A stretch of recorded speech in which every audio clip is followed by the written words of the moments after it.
One of the things that I wanted to share is to do with being really authentic with emotions. And a lot of people tend to avoid or not acknowledge the less positive emotions like anger and fear and anxiety. One of the things that I have been doing is sitting with my anger.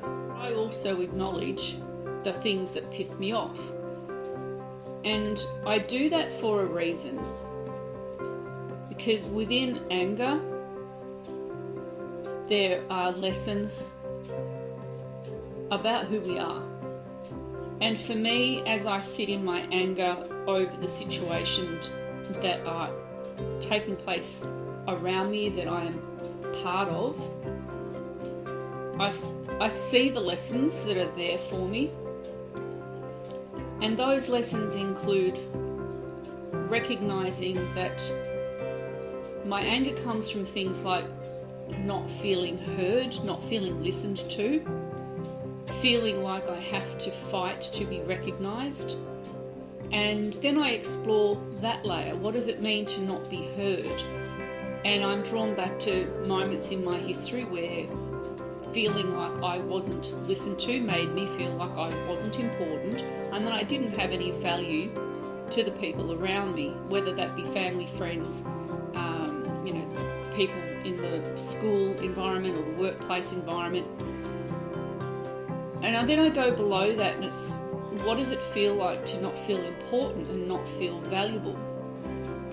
And is it part of that I'm not enough syndrome? Well, for me, maybe it might have been back in the day, but for where I'm sitting in myself today, trying to explore, or not trying, I am exploring, what does it mean to be angry? Is anger, why do we want to suppress anger? I'm not prepared to suppress my anger because to me, anger has lessons in it.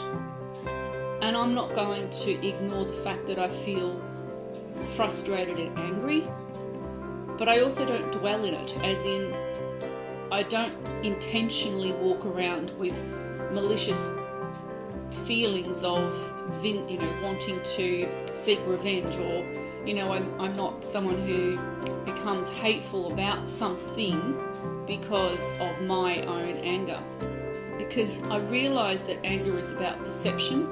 In a lot of ways I take the time to think, well, what do people think about me?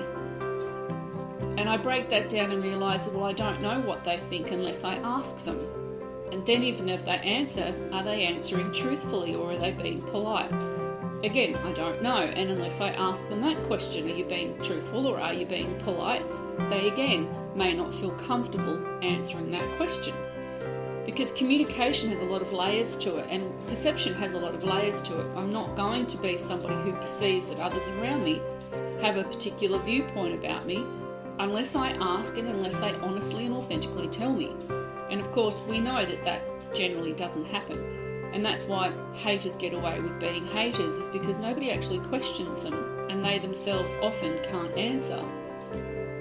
And the truth is, often haters are people that are filled with fear. And fear is such a dominant emotion. It's the survival instinct that we have. We'll do anything we can to avoid having to accept our own vulnerability. So we mask those emotions of fear and vulnerability. And oftentimes we mask it with anger because we don't want to feel frail. We don't want to be perceived as frail. We want to be perceived as strong. That's what we think other people are going to see in us. And that's kind of where all of these complex layers are all really complex. How do you know what people are thinking about you if you don't ask? So what's the point of putting on a mask of bravado if you don't even know if people see you that way? So there's an element of how crazy is all of this, how confusing is all of this, that we communicate a certain way, express ourselves a certain way based on perception and based on what we only think others are thinking. We never ask. And those of us, like myself, who would be bold enough to ask, I seem to be quite confronting, seem to be insensitive, seem to be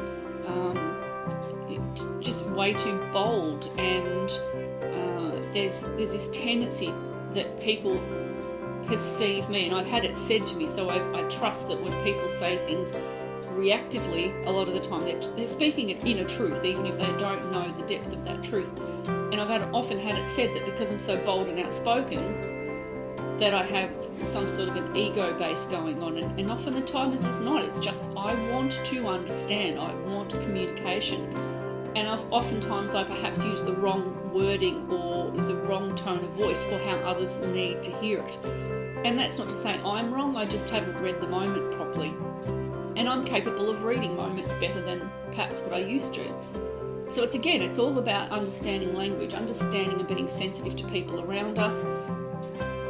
And so I don't